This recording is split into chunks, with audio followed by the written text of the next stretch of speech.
Thank you all for coming. This is a conversation about the future of journalism. My name is Lapham. I used to be the editor of Harper's Magazine, and I'm now the editor of Lapham's Quarterly. And I'm to say that you're all,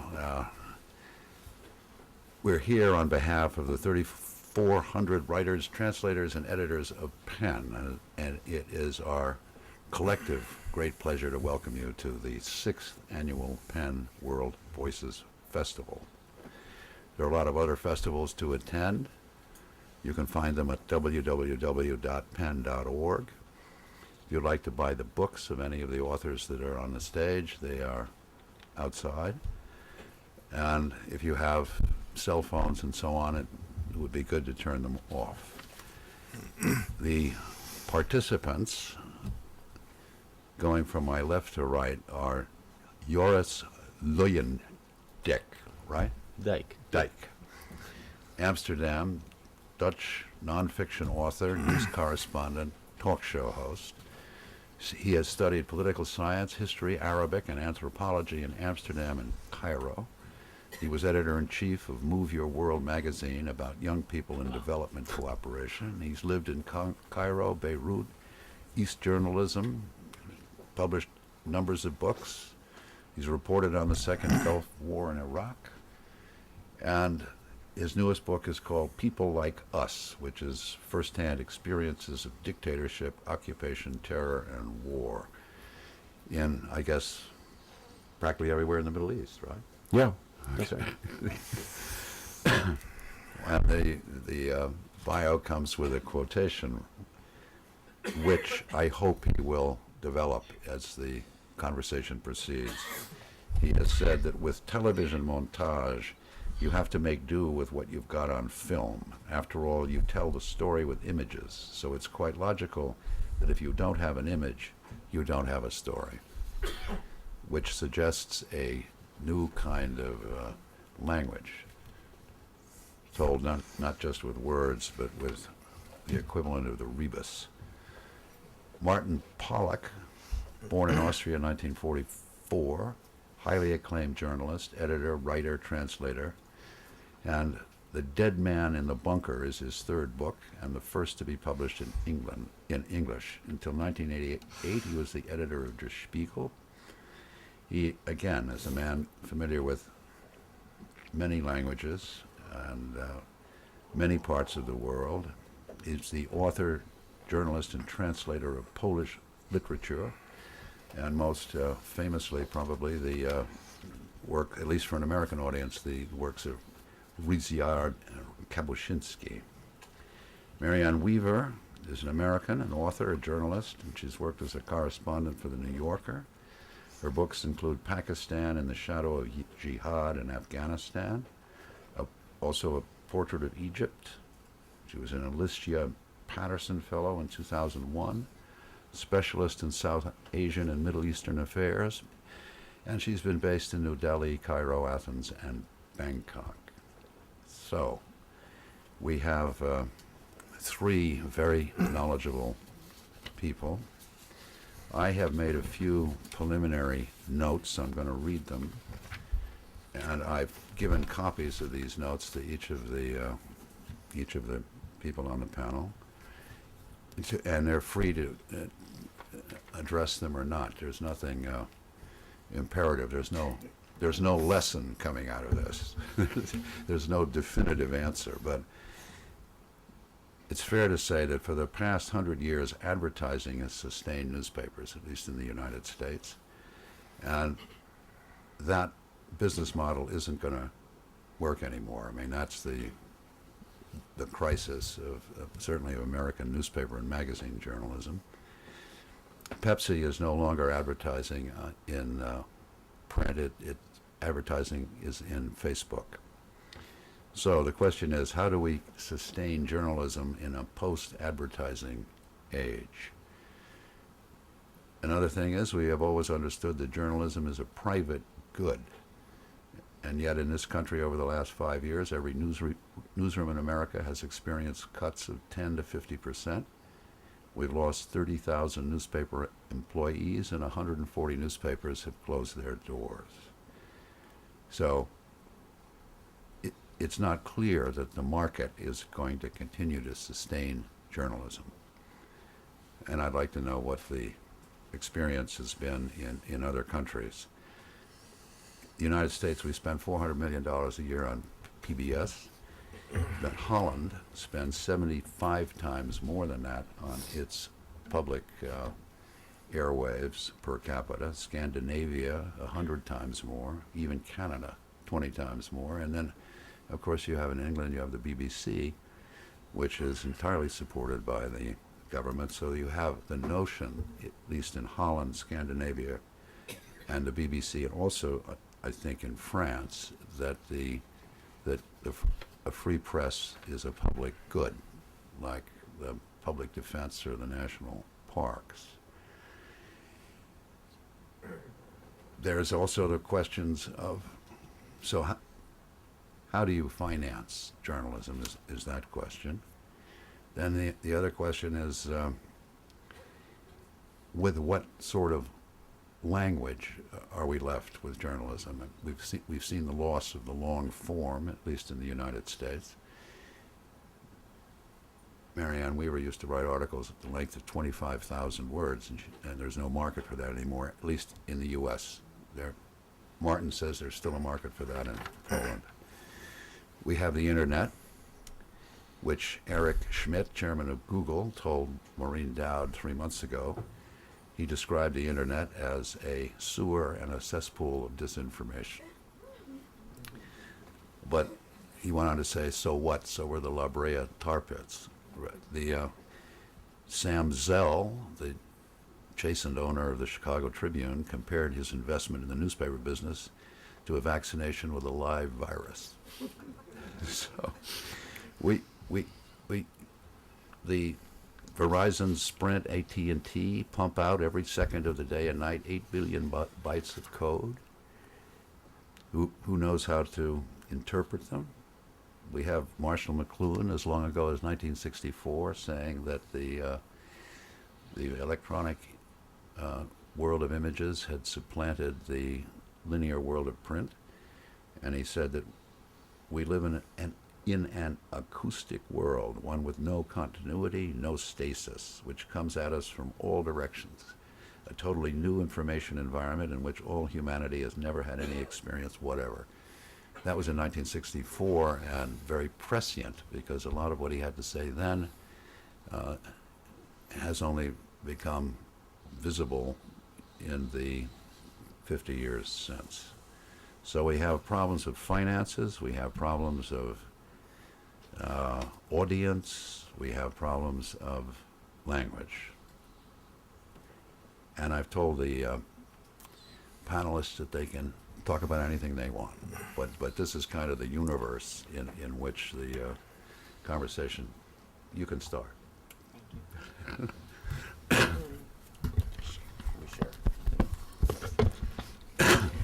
I'd just like to say a couple of things about foreign reporting, since that is what I have done for my entire professional life. And there are so many ironies involved in the downsizing and, in some instances, disappearances of foreign reporting. Technology has made us more familiar with foreign news on an instantaneous basis. You can go online, you can get 10 newspapers in 10 different languages about what is happening in Greece today vis-a-vis the economic crisis, but there are almost no foreign correspondents on the ground in Greece to really interpret this for a larger audience. So above and beyond the economic meltdown, we have technology, which has now become our greatest source for the provision of information, really defeating those of us who provide information. And one of the ironies of this is, because of technology, the world is more interconnected than it ever has been before, but it is technology that is defeating us, who should be repeating and analyzing and distilling those foreign issues that have become a universal. Now, as Liz said, my first assignment for the New Yorker was 25,000 words. when I left the New Yorker 17 years later to take up a fellowship at the Council on Foreign Relations, I had to fight for 6,000 words. So basically what we're facing now is a combination of an economic meltdown, the lack of advertising revenue, and technology. So one of the things I think that we are all going to kind of contribute to today is, what is the answer? With advertising never going to come back to what it was before, what do we do now, and how do we sustain, especially print journalism, and I'll allow the others to speak of the other media aspects. I think one thing, and then I will pass it on, and we can discuss this in more detail if you want. I think one thing that we are seeing, at least in the United States, is more partnering between traditional news outlets, newspapers, magazines, and online sites. For example, ProPublica, an online site, and the New York Times Magazine just won a National Magazine Award 2 weeks ago. So maybe this is the answer: partnering, syndication, coalescence of forces. And so now I will turn it over to our European friends, and they can tell us what's happening. But Joris, before you talk, I should just follow that point. ProPublica partners with more than 50 different news organizations. It's not just the Times. It's 60 Minutes, CNN, ABC, Huffington Post, Reader's Digest, and so on. I mean, it's a long list, so it is one possible way into the future. With that gloss, Joris, tell us what's going on in Holland. Yeah, our correspondent from Holland. I think also, so far the economic crisis seems to sort of pass us by. So we haven't seen the kind of cuts yet that other countries have seen, but they're coming too, and they're on their way on coming. I've spent the past. I was a Middle East correspondent for 5 years, and then after 5 years, I decided that I wanted to do a book about why it was that when you talk to journalists in a bar, they tell you fascinating stories. Then you go online, you read their articles, and they're usually very boring. And so why is that? And then if you follow news, and then you go to for the country that you follow the news about, a sort of an what do you call this? A canyon opens, a chasm, an incredible gap opens up between reality and as you experience it the moment you arrive in the country, and the sort of idea you get on the news. And so I did this book about all these factors that make your work either boring or misrepresentative as a journalist. And so, to come back now to the theme, I'm less concerned with the whole business case stuff. I think the main crisis is that the genres we've used so far, so the news and then analysis and then reportage, all in a third person, quasi with a myth of objectivity in it, these are outdated. And I think we should, rather than try to cling to what we've always done and find a business model, I think we should start wondering why our work has become so misrepresentative or boring. Try to make it interesting and representative, and then my hope is that the business case will present itself. I like that notion. I mean, if you provide good content, that is to say good writing, you'll be able to sell it. I think, well, Okay. In a globalized world, my fate is so caught up with what happens in the rest of the world. Right. Everyone's fate is, then it would be logical that people are, when their interests are abroad, that they would be interested in what's going on abroad. But then we were talking before the coming into this room about talk about interest. What exactly do you mean by interest? In other words, that's also audience. There could be a real interest in good writing. There could be a real interest in, let's say, the environment or some aspect of the global puzzle. But is that a large enough audience to support a publication? And if so, a publication of what kind of circulation. You see the point? Yeah, I see the point. Yeah, and I don't know yet, but I think it's what happens in if you take it from let's stick to what we've been doing, always been doing, and then think of a business model, it paralyzes one's creativity. Because if you compare, say, the news industry to 30 years ago, almost everything has changed. The world about which we make news has changed completely. Cold War is over. Then the people for whom we make it have changed entirely. They get their news from all different sources 24/7. And then the instruments with which we present the news have also changed tremendously. That's wonderful. In other words, I agree with that. In other words, you change the creative answer and let the business thing come second. In other words, the creativity, the new form or the better language comes first, and then you worry about the business model, right? Which is a very European way, because we're funded by the government most of the time anyway. Martin, you say that there is still an audience, at least in Poland, for the 25,000 word essay.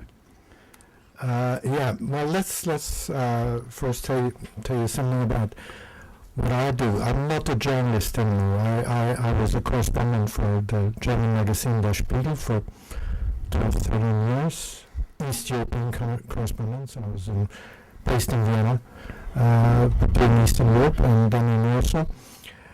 And I'm also a translator of Polish literature, so I came into contact with Polish reportage. And in Poland, there is a strange case that there's one big newspaper, big daily, called Gazeta Wyborcza, and they really say, okay, we believe in the long word, we believe in the long text. It's actually just the owner's decision. I know the guy. And he says, well, we want long text, we want good reportage, literary reportage. You know, Kapuscinski, so Hanna Karel maybe, she's known. So Poland has a rich tradition in this. And so there's one guy who decides, okay, we want that, and we want this to go on. And so they have, at this one newspaper, they have about 12 people doing nothing else but reportage, doing nothing else but long text. And so they publish texts with easily 25,000 words, you know, no problem whatsoever. I remember they once did an interview with me after I published a book, and the guy was doing the interview for 3 days, and then it was in the long form, it was 40,000 words. Then he had to cut it down to, I think, 30,000. And he apologized. He said, well, I'm so sorry, I had to cut it down really, it's ridiculous, you know, 30,000 words. So I said, well, don't you worry. I mean, in Austria, you couldn't publish this here. It's absolutely ridiculous. So what I want to say is that I think if it really needs a decision, you know, it's also a case of the newspapers that they need to decide, okay, we want to publish a long text, and then you'll find the audience, because we have the other case, you know, it's the other way around. It's always easy. It's always shorter. I remember when I was working for the Spiegel, we got a new editor, you know, and he said, "No, we don't want these long texts anymore. We need short texts because the public wants shorter texts." I mean, who asked them? I don't believe that. I don't believe it. I mean, of course, there's always a gap between the people on the street. They probably don't want to read a long text, but I think you still find enough people if you invest in it, and if you publish good texts, interesting texts, you find enough people to read them. So is that newspaper, Martin, in Poland, is it a money-making proposition? Does it support itself? Yeah, they're selling 600,000 copies. 600,000 copies? And at what kind of a low price, high price? Well, it's a normal price. I mean, they're living also by advertisement, of course. But I mean, they're definitely making money. That is a truly heartening story. Marianne, do you think there will be an audience force of 600,000 for a newspaper in the United States that was publishing 25,000 word articles? If there is, I will give Martin the Peace Prize. I think America has really suffered more than European markets because of the coincidence of the economic downturn and technology. We have no, other than organizations like in the past Voice of America, no organizations that are government funded. But one thing that is interesting about the U.S. press, and someone trying to cheer me up yesterday said, well, Mary Ann, you have to realize more plumbers lost their jobs during the recession than foreign correspondents. I feel it much more directly as a foreign correspondent. But vis-a-vis what Margaret and Joris both said, it's interesting that the only news organizations in America that are hiring foreign correspondents now are Bloomberg News, Dow Jones, Reuters, all organizations that have a source of income independent from advertisers. So the only thing that gives me a bit of hope, and I'm not sure I'll ever be able to go back to the 25,000 word formula, is that the number of foreign correspondents downsized, eliminated over the last decade is not as large as the number of foreign correspondents working today for Bloomberg News, 1,284 in 50 countries across the globe. So that is reassuring. But there again, it's a question of yours, the question of interest. I mean, what those 28, I actually had heard a bigger number. I'd heard 2,200 correspondents in 50 countries of the world, because they have 500 correspondents in Japan that do an entire production of news in Japanese. But but there the interest is very specific. I mean, those people are not giving you political news. They're not talking about the environment. They're telling you if you want to buy real estate 20 miles south of Budapest, they will tell you exactly what that costs. I mean, it's numbers for which there is a real interest. People that are in moving money around in the global economy, to them that information is valuable. It's like the very first journalism ever is the 16th century, which are the Fugger newsletters in Augsburg, Germany, which are basically economic reports from correspondents in Peru and in the Caribbean and in Russia as to the price of tin and fur and Christian slaves and so on. But that was the entire beginning of journalism. So there is a real interest for which people are willing to pay. The question is, and Martin has discovered an interest for 25,000 word essays. What kind of market is there in Holland, Joris, for the 25,000 word long form, creative, first person, however you want to define it, journalism? Well, I wouldn't know, because it doesn't appear. It appears in book form. And as non-fiction. I think non-fiction in the Netherlands has really flourished over the past decade. Also, I think because non-fiction books allow you to explore really different genres from the standardized journalism, third-person, quasi-objective stuff. And for example, when I came back from the Middle East and I told my publisher that I was going to do a book about media in the Middle East, he wept, because he said, how many books about the Middle East appear, and a book about the media? Can you name one interesting book about the media? And I struggled for 3 years to find a genre, and in the end it became a kind of a travel story of someone who arrives in the Middle East with a number of ideas in the back of his head coming from the mass media, who then discovers the incredible complexity and just how different the world really is.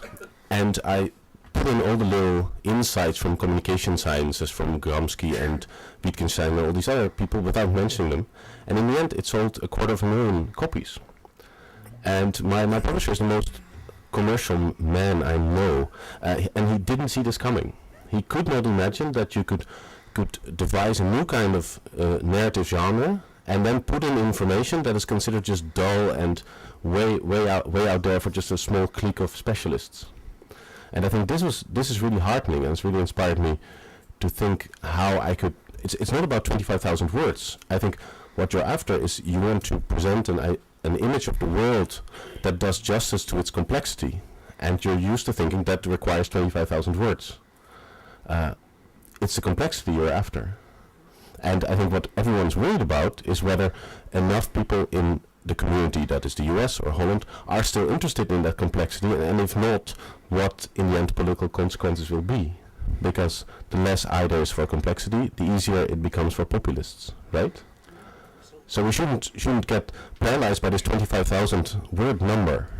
It's about complexity, and maybe with a little infographic film on internet that takes a minute, with which to convey so much more information than you could plant in 2,000 words, you can get the same sort of complexity across.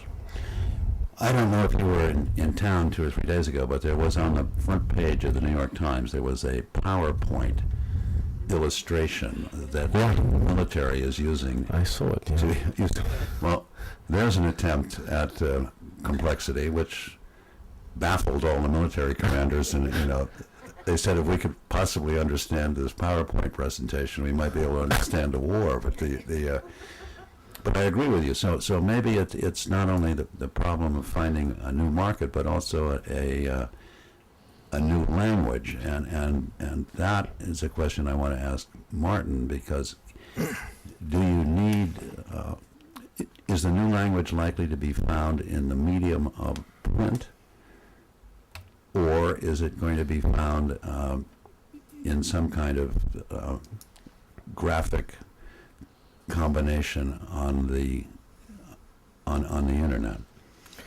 Well, I don't know. You're probably asking the wrong guy. I live in a village here, so I'm not much of a sort of this new media. I don't even own a cell phone, so I don't use that much. Well, I think it's of course it's a question of generations. When I talk to my son, who is 32, it's entirely different language. Well, okay, so he lives abroad, so he loses also touch maybe with the German language. He lives in Albania. He's married to an Albanian. So I see that, and also when I look at the newspapers, also in Austria and Germany, these cheap newspapers, they're given away free. I mean, they use a vocabulary, I don't know how many words they use, but very little. So I wouldn't know, but me, I'm very old-fashioned, I'm afraid, so I still live with photography. I'm a collector of old photography, so I use a lot of photography also with my literary texts. So I just wouldn't know. I'm afraid I'm too old-fashioned for that to answer the question. Well, I mean, I look around the audience in this room. I don't see anybody under 20. I do. I mean, maybe the concern about the future of journalism is a concern for an older generation. I mean, I was talking to somebody 19 years old the other day, and she was asking me what in God's name was the point in going to journalism school. I mean, she would rather go to film school. Maybe the future is some form of documentary film as a means of journalism. I mean, you see the popularity of David Simon's series Wired, or the new series that he's doing on New Orleans. I mean, maybe that's the language of the. Yeah, but I'm sorry. I don't think that's really true, because I've been teaching last semester in university, also journalism, and it's absolutely overrun, really. And that's a strange thing, because they're cutting down journalists, and they're less and less journalists employed, and less and less journalists needed. But many people want to learn it. I don't know if you can learn it really. I mean, that's a question. But so many young people, students at Austrian, German, Swiss universities, they go for journalism. So this apparently, I don't know why this is. But Marianne, do you have any answers to that question? Yeah, I do. It's an irony and a dichotomy. But here in New York, and I'm going to start teaching a graduate seminar in journalism in September. And here in New York at NYU, Columbia, CUNY, the three most prestigious graduate faculties, the number and the quality of students entering journalism is unprecedented. yeah, And it is, and the majority of them, when I say majority, I mean in the range of 60% want to study foreign reporting. Now, why? I mean, there are a number of speculative theories out there that maybe an 18-year-old entering an undergraduate journalism program now feels that the business is in such a state of chaos, with everything being reconfigured, reappraised, that fine, enter it now. Everything has been thrown up into the air, and by the time he or she is 30 years old, things may have come down, settled, and he or she will have gotten in on the ground floor. But I know that at both CUNY and NYU, they are hiring, and new seminars are being set up simply to accommodate the growing number of students. Well, what do you tell these people? I mean, you've just told me that the foreign correspondents are disappearing like Carolina parakeets. and so what do you say to your students? Lewis, this is only May. I don't begin teaching until September. I will figure something out over the summer. I think one of the sort of possibilities would be is that when we redraw the boundaries between other players in the information infrastructure, so there are the universities, there are the consultancies, there are the journalists, and then there's a speaker circuit. And so far, I think that journalism has been pretty insulated from these other three. And if you look at, for example, the speaker circuit, I picked up this piece of information that Thomas Friedman is paid $60,000 per speaking assignment. Now, he's built up his entire name at the New York Times, but that money doesn't go to the New York Times. Now, if Thomas Friedman does 4 of these assignments, he has $250,000. He could employ 4 young journalists from that money who work for a full year and actually go out and research something specific that he commissions. He builds his own website. He says, I have 4 people working for me, and I pay them from these 4 assignments, so show up there, and they are figuring out this and this and this and this. So he could become his own sort of mini paper. And that could become, that was a very interesting little insight that the broadcaster I work for gained, was that it's called VPRO. People were very interested in the TV programs of the VPRO, but people turned out to be even more interested in each other. All the people watching the VPRO. So it turned out that the dating site that was linked to the VPRO was perfectly successful, because it turned out to be such a good predictor. If you liked VPRO TV programs, you were very likely to be from the same sort of group. And people are really prepared to pay to meet people from the opposite sex, or the same sex. Now that could be a redrawing. People find it incredibly difficult to pay $1 a day for a paper. They pay $100 for a mediocre meal. Now there could be new sort of combinations if you redraw the map. But I think we really need to get out of our little hole that we've dug ourselves into, because of course as oligopolists it was so nice over the past decades. There were just a few players in the market, and they could just throw it at their audiences, and the audiences just had to dig it. And that, I think that's really over. No, it's never, I don't think that life as a foreign correspondent, I mean, we both lived in Cairo, we both reported the Middle East. That kind of life is over. I mean, the halcyon days of the 80s and 90s and the early part of the last decade, it just doesn't exist anymore. No longer are you going to go into a culture, and my husband was a Time magazine bureau chief, and Time was known to be profligate I mean, we always had a chauffeur and a chef and a guard and 3 or 4 assistants. That just isn't going to happen anymore. But there are adjustments. Now, Tom Friedman, yes, he makes $60,000 a year. I'm not sure he would be willing to share the spoils. But that being said, if there is more, if there's more collaboration, if there's more coming together, you mentioned, Liz, with Bloomberg, that, you know, all right, fine, if someone wants to buy a piece of real estate in southern Poland, they go to Bloomberg.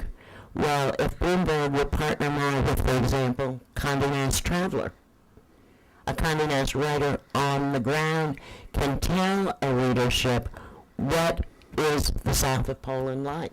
What are the westerns? What are the cultural outlets? I mean, I think that we're going to have to become more homogenous in kind of expanding and integrating all forms of the profession.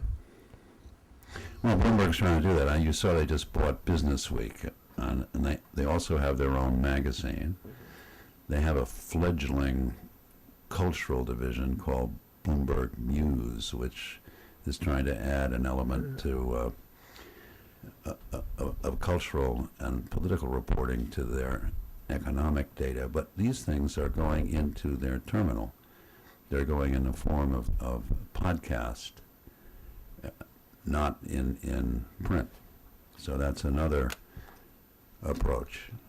And again, I would agree with you that if, I mean, I have a new quarterly journal that I've just started 2 years ago, and the object is to be able to get it up not only in form and print, but also in the alternate universe of the web, but also audio and also film.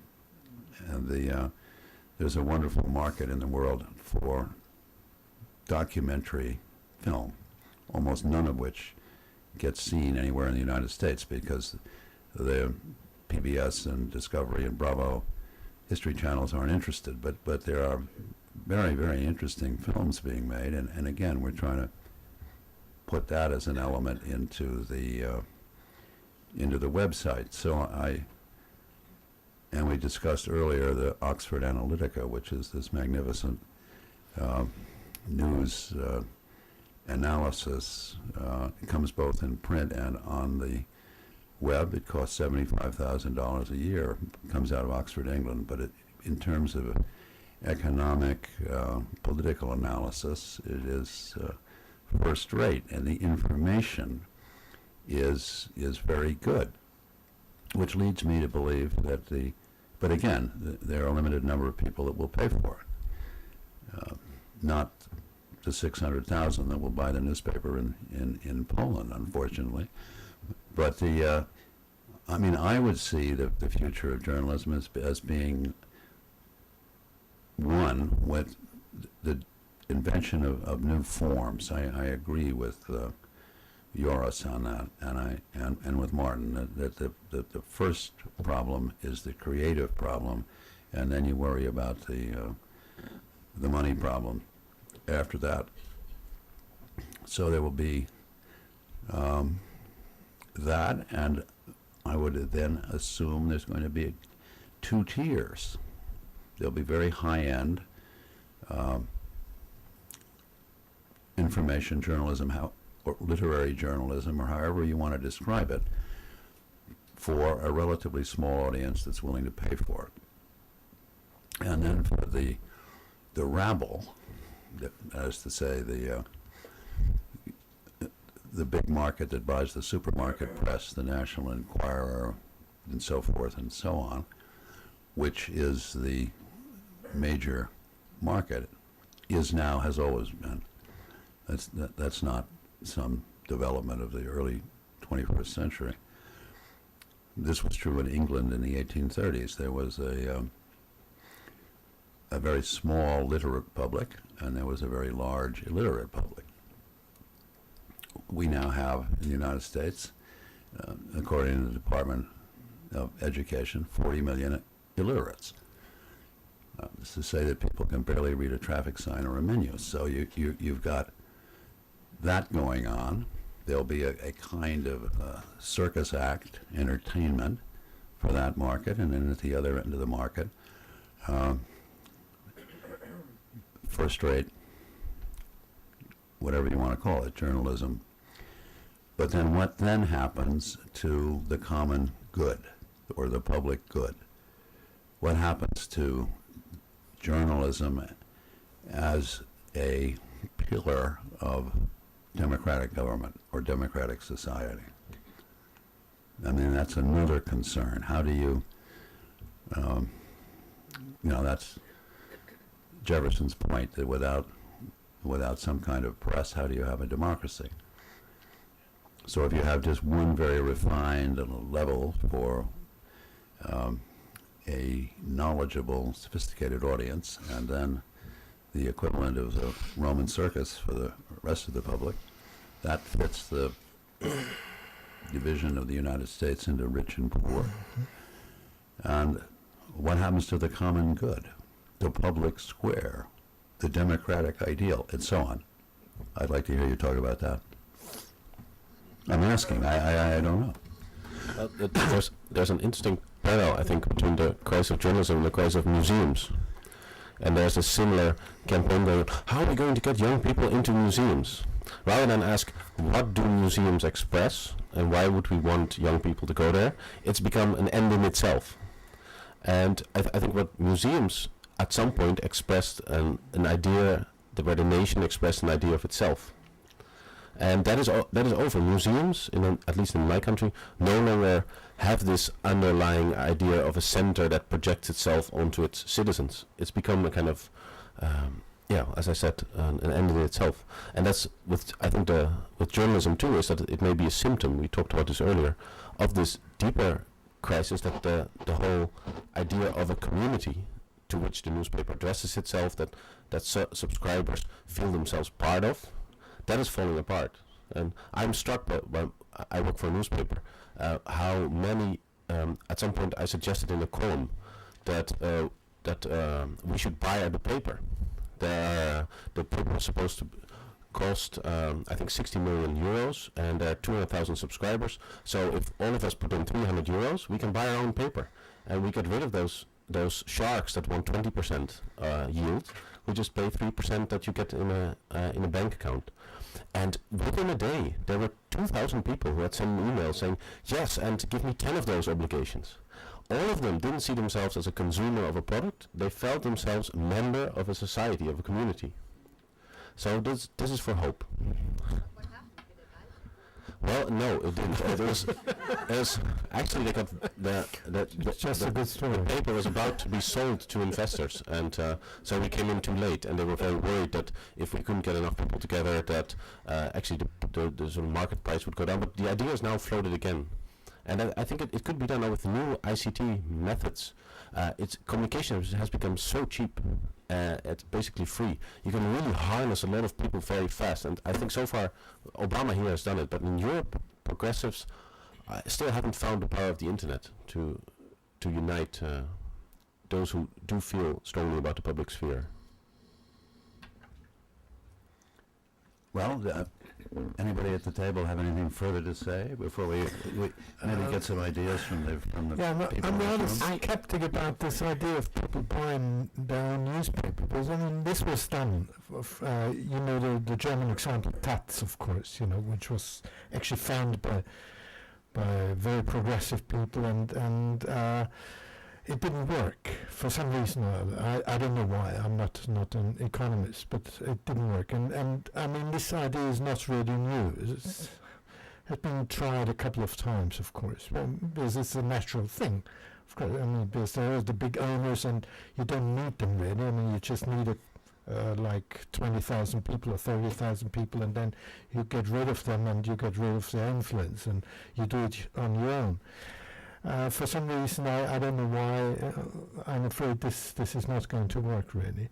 But I agree that the influence of a newspaper on politics cannot be underrated. Austria is a very good example for this.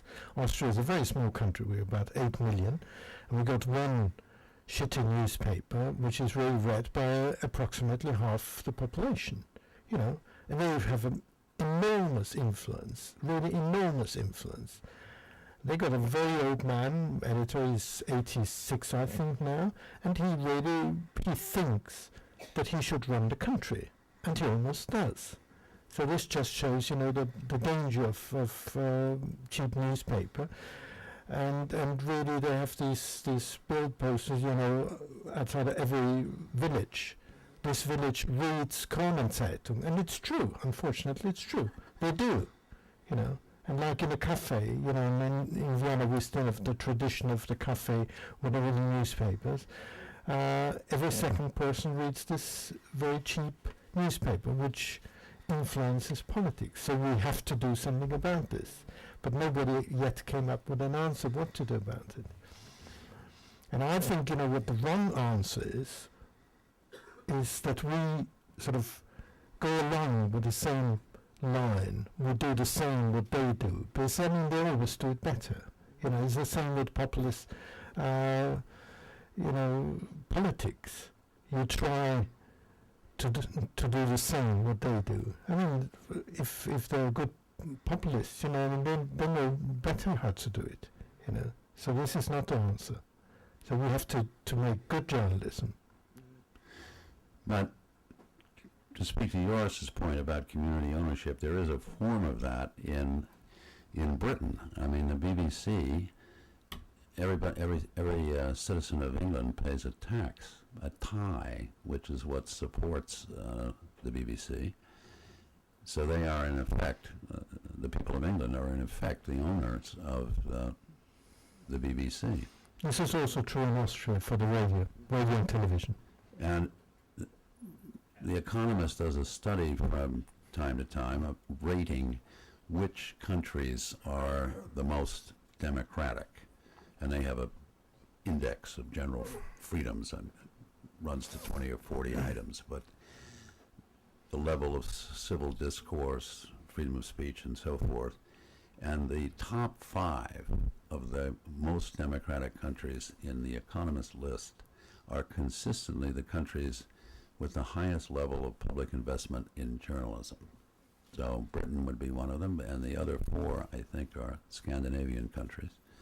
Maybe Holland, I don't know. But so if you have a public, if you define the journalism as a public good along the line of a national defense or a national park, then you can have, presumably, you hope to have a core of journalists that think of themselves more as civil servants, which is kind of the way the BBC people think of themselves. And there's a great deal of transparency. The public knows what they're doing and what gets paid for what, and so maybe that's a possibility. I mean, that when PBS was set up, it was supposed to be working as a public good, but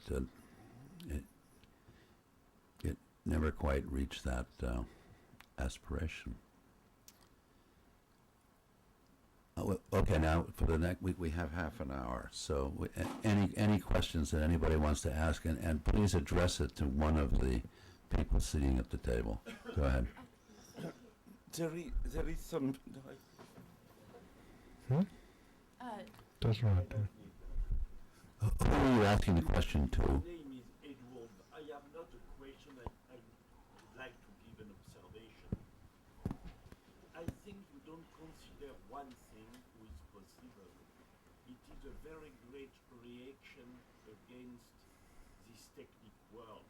Wait a minute, I think somebody ought to give you a microphone because you're about to tell us something good, right? You know. Thank you. Yes, I say that there is one thing you have not considered in your conversation. It is perhaps a reaction in front of this quite technical world. And we see now, for instance, in Europe, a very great importance of the theater in front of the movies, a return to what we call the tragic world going from Greece. And it can be very interesting, this reaction, but it can be dangerous too, because it is a negation of our world. And I see every day that people are less and less interested in the newspaper, in the TV, in everything technical, with a world with completely virtual, who does not exist anymore. And the theater, for instance, the tragic world, in the sense of Nietzsche, of Albert Camus and so on, I think it returns. And we have to do that it does not return in the sense of the last war, of the fascism, but in the sense of the real tragic in the sense of the great Greece. What I wanted to tell to you. Martin, you must be able to talk to that. Me? Yes, you. That's a really interesting observation, I think. Yeah, I agree. Actually, in Austria, I think that's also true. The theatre is very, very important to people, and yes, exactly, yes. Especially Vienna is absolutely a theatre crazy city, and theatre sometimes becomes politics. So this is a very interesting point. Now I don't know how we should.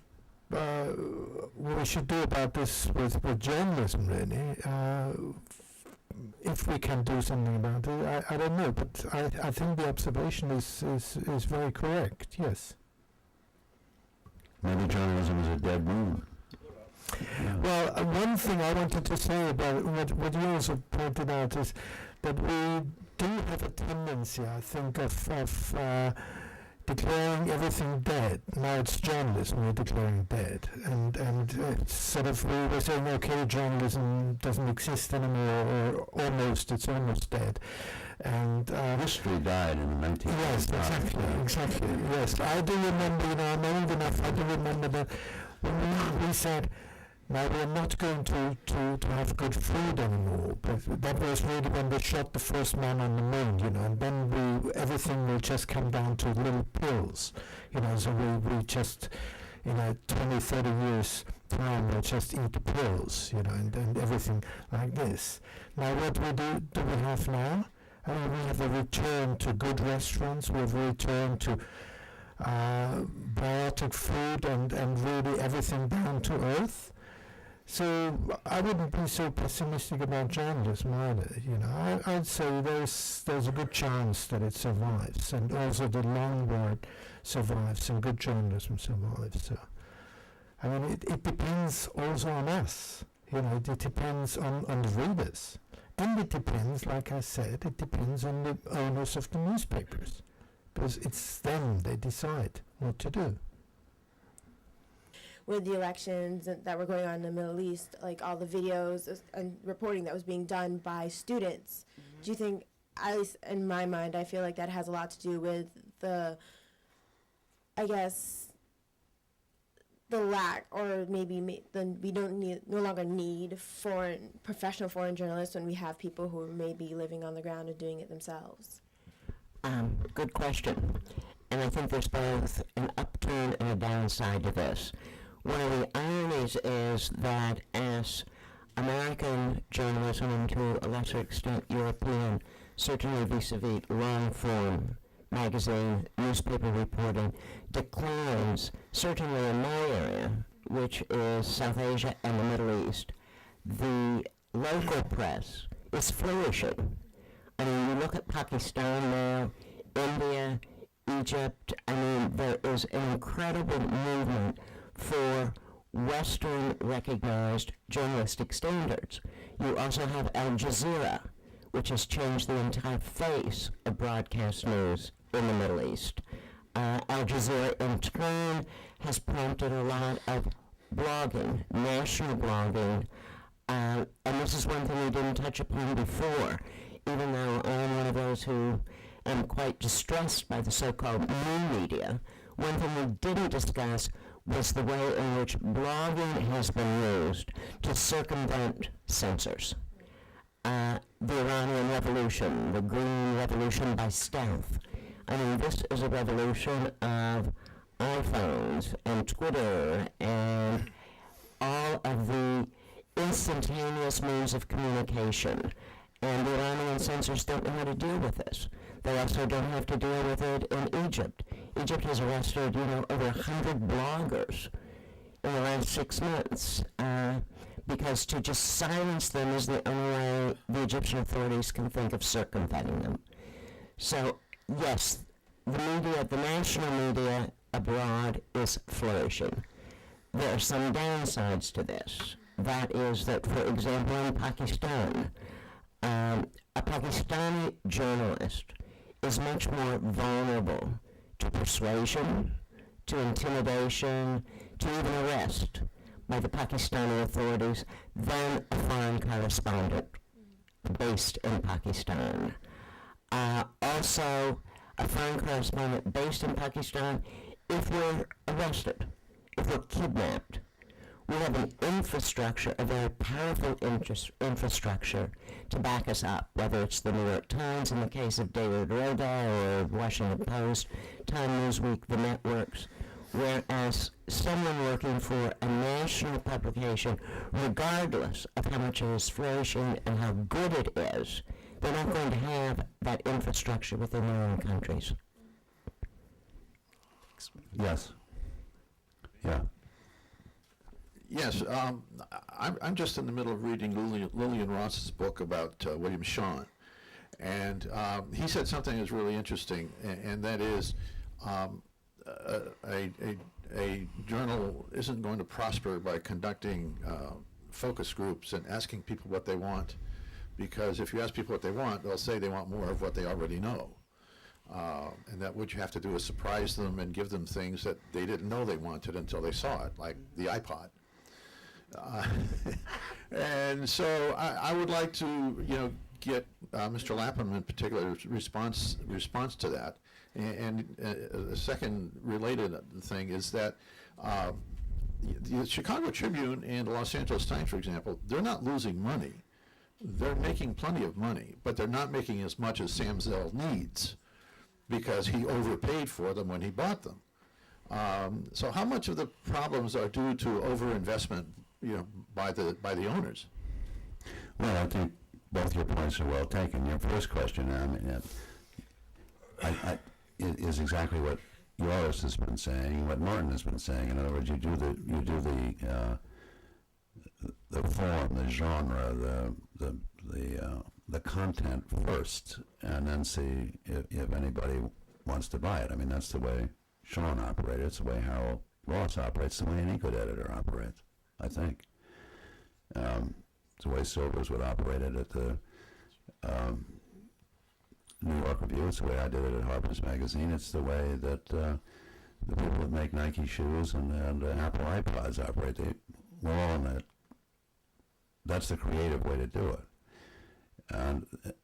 But your other point is also very well taken. I mean, there's some of these people that own newspapers, or increasingly that are conglomerates, are demanding returns on investment of over as high as 20%.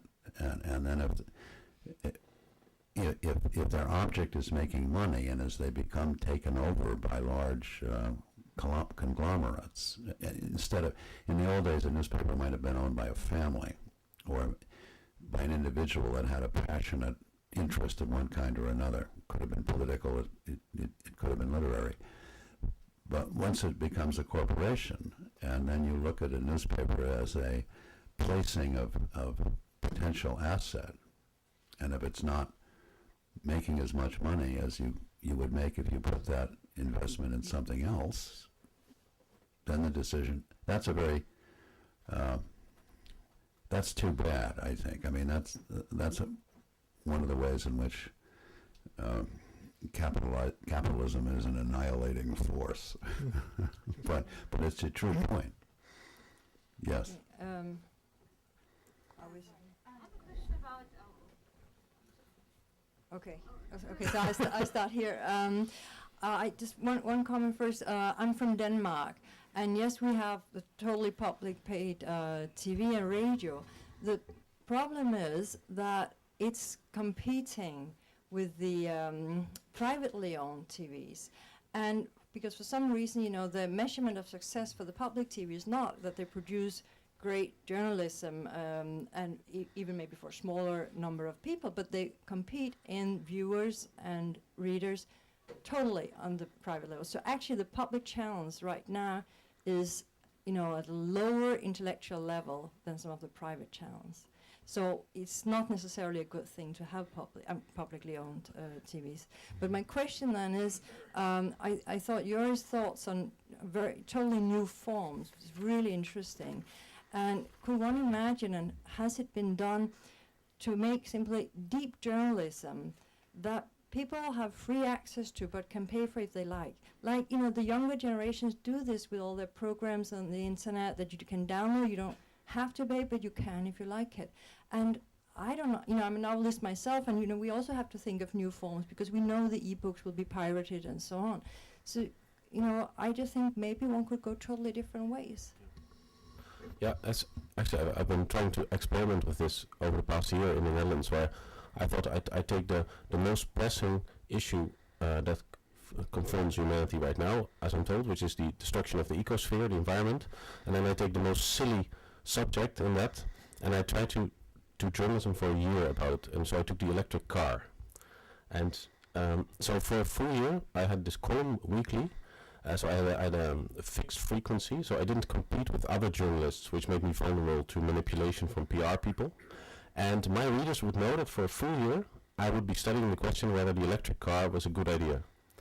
And since I had explicitated my agenda, and I wrote in the first person, I could sort of do justice to so much more aspects. And, for example, the attempts of the PR armies to manipulate me. I would just write about them. So some of the interviews were not with the person I came to interview, but were about the PR person who had sort of snuck himself into the interview. And it's amazing how many PR people there are and how little you see of them. And this is because PR people know our genres and know how to sort of stay invisible, but yet totally control us, are 75% control us.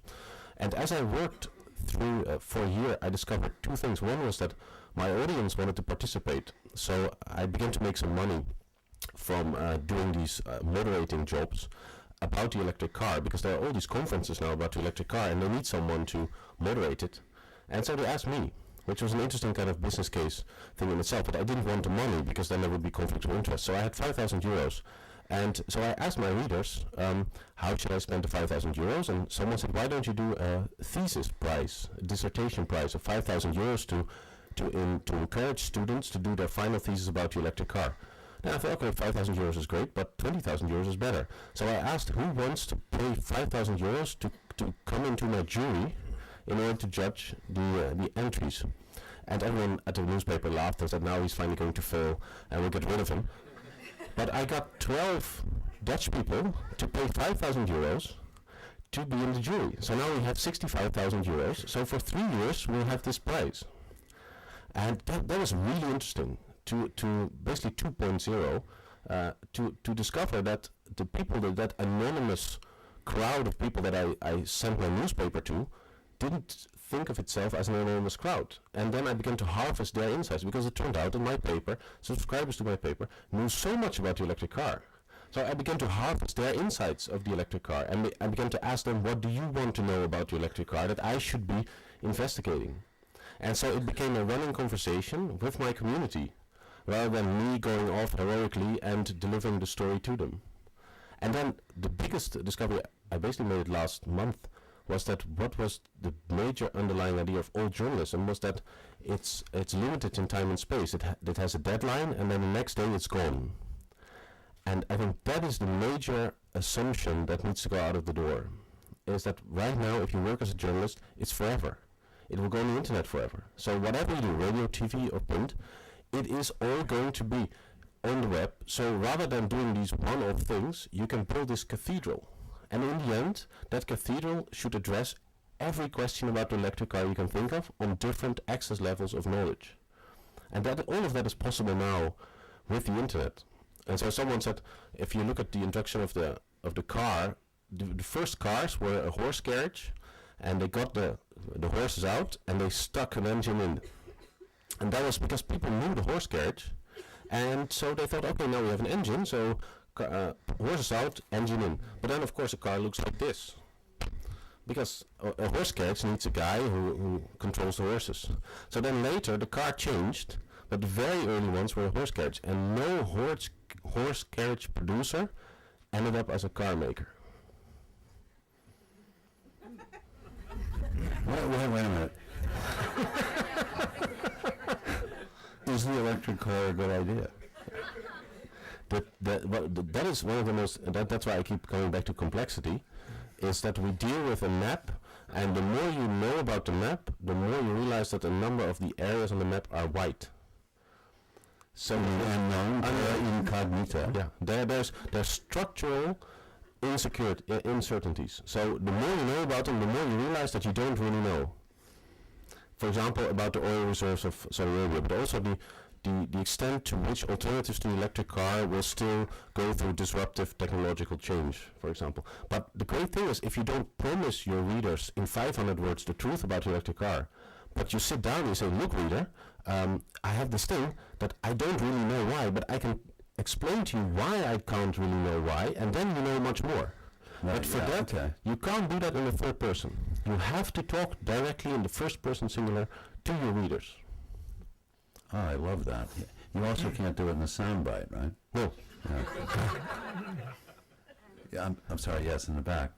Yeah, I have a question. You've been talking about international news and national news, but don't you think the future lies in the local news and advertising there, because people want to know what's happening in their own surroundings? Well, again, I think there are a lot of experiments going on in that direction. I know of one, for example, in Lawrence, Kansas, where one guy has not only the newspaper, but he has the internet connections. He has the film. I mean, he has the PBS, and it's all centered on the community. I mean, again, it's very much the point that Joris was making. It is a community, and you see that the Times has now, at Times and other newspapers have made arrangements with local, mostly in many cases journalism students, for example, in the Bay Area in California, to provide a section of local news and trying to give it. I think that's the same idea as Joris is, and I think that's again another very promising way forward. You have a question, and I missed you. Yeah. First, I would like to point out the newspaper you mentioned, Tageszeitung, it does have some success. It's not, I think it has like 100,000 readers now, so it's not like nothing. But you're right, it could be more. And I think the big problem is it doesn't have a lot of advertisers. So my question is, however, you were kind of pessimistic. However, not at all. I'm very pessimistic. I mean, I'm sorry. I'm very optimistic. Excuse me. I misspoke. Right. I think it was a Freudian slip. Don't we live in times where people, and especially people in America, have nearly unlimited access to all kinds of information, very cheap? Everybody can go on the internet in a library. So the whole thing you were saying about rich people have a lot of information, poor people have not, isn't that just not people being lazy? I mean, they could have the information they want. Isn't it, do we really need to carry information after people who, in the end, are more interested in watching TV and playing computer games? Well, laziness is a constant. You can count upon that, right? people want entertainment. I mean, bread and circuses. I mean, to watch television is lazy. Yeah, but isn't it the fault of the people who are not Yeah, getting sure. the No, entertainment? but it's an audience. It's a community. Sure. If you really want to find out, you can. We have incredible resources in the United States, more so than for I know any other country in the world, in terms of what you can get of government document from the government printing office, from the literally thousands of periodicals in every field. Yeah, sure. Yeah, I mean, it's there if you're willing to work at it. Yes. Hi. Sorry. I'm Hi. sorry. I'm here. Oh, I'm sorry. Hi. Sorry. I put my don't be hand up for a little while and the lady here gave me the mic. I would like to take on from, you talked about corporations and profits and how that's a problem. Do you think that the business model in journalism is now turning journalism into a philanthropic endeavor? I'm thinking about Harper's, I'm thinking about Lapham Quarterly, creating non-profits, also about ProPublica. And I'm wondering if this is the case and there's a philanthropic endeavor in journalism, embedded in journalism, or that's what it's going to be looking like in a few years. Why should the state enter into the scene, the government? Why should there be public money in it? Well, I mean, I don't think it has to be one or the other. I mean, these are both expressions of philanthropy is in the mind of the philanthropist seeking to perform some sort of public good. I mean, Lapham's Quarterly is a non-profit, but the individuals and the foundations from whom I raise money look upon the project as an educational tool and as a kind of a public good. And if the government looks at it the same way, it doesn't seem to me to matter whether it's government or philanthropy, if they're both being approached with the same beast in view. I mean, you can have both forms of funding can exist happily side by side. I mean, much of our good works in this country, as you know, are done by private funds. The major hospitals in this country, for example, are almost entirely funded by private money.